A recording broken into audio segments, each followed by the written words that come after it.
Hey guys, Mr. Happy here, and welcome to my guide to Amdapor Keep Hard Mode, one of the new dungeons added in patch 2.5. This dungeon requires you have a minimum item level of 90 to enter, as well as doing the quest For Keep's Sake in Mordona. The trash in this dungeon is a bit more interesting than in most of the other dungeons. While there are standard trash packs of wolves, birds, and rams, you will run into ochus occasionally that must be killed to open a gate. They will spit on people and summon swarms to attack, but they're nothing too threatening. There are also vines that regularly smack the ground. Now, if an enemy or player is hit by the vine, it does some damage and inflicts vulnerability up, kind of like the spike balls in Untitled Hard Mode. Drag trash pulls under these to help speed up the run. After a couple of ochus, you'll come to the first boss. The first boss of Amdapor Keep Hard Mode is Anchag. This boss is quite simple. First, the boss's auto attacks all cleave, and he sometimes uses darkness on the main tank to deal some extra damage. Along the outside of the arena, you'll see 4 statues. Anchag's attacks can deal damage to these statues, including his auto attacks and all of his abilities, so keep him in the center of the room, faced away from them. The main mechanic of this fight is Igir, which Anchag will cast after marking a random player.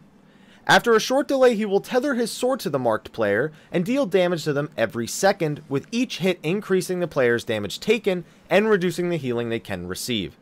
Marked players need to run behind one of the statues and have it intercept the tether. This will damage the statues in place of you.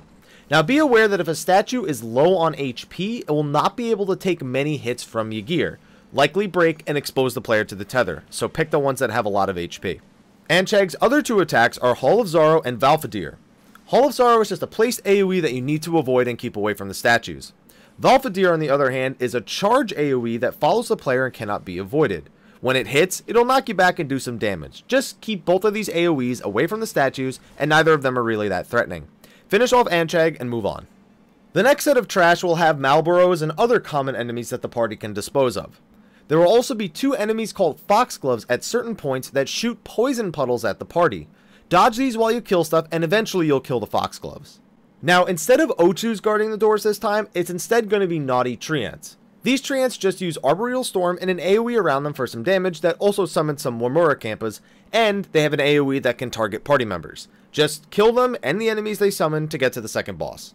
The second boss of Amdapor Keep Hard Mode is the Boogeyman. You'll also notice a luminescence orb in the room, which is key to the fight.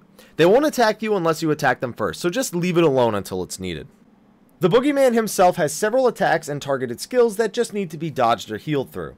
Soon into the fight, the Boogeyman will go invisible and run around the room while hitting players.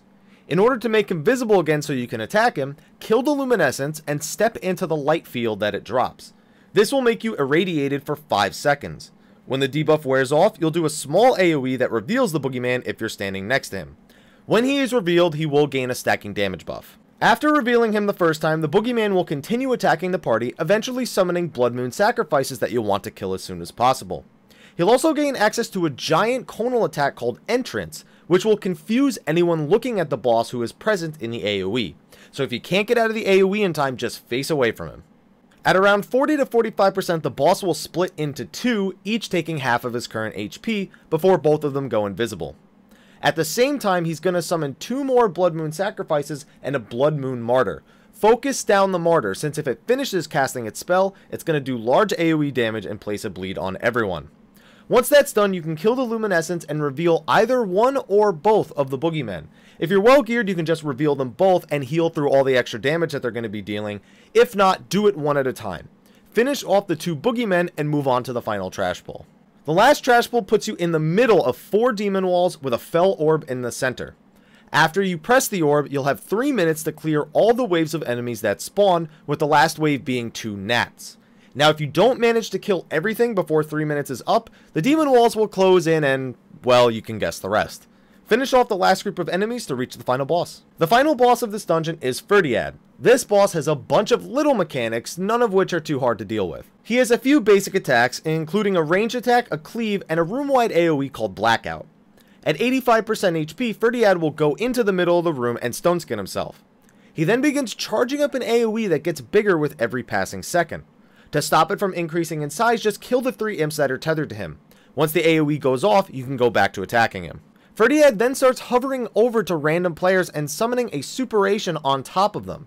This slime binds the player while the boss casts a conal AoE on them. Just kill the slime and move out of the way. Even the bound player can still attack the Superation. Ferdiad's final mechanic has him shoot spitting blades at random players while swords come out of the walls and do line AoEs across the room. Just dodge everything here as it comes out. Now for the remainder of the fight, Ferdiad will just begin using these mechanics in more interesting ways.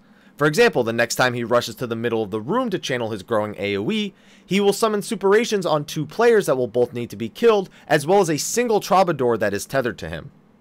When he does his Spitting Blades plus line AoE combo, there will be more swords than when his HP was higher, and he will eventually stop using Superations and instead summon Cankerous Gobbets on players instead, which stops you from performing actions and causes you to take increased damage, meaning that Conal AoE will one-shot you most likely if you aren't freed quickly.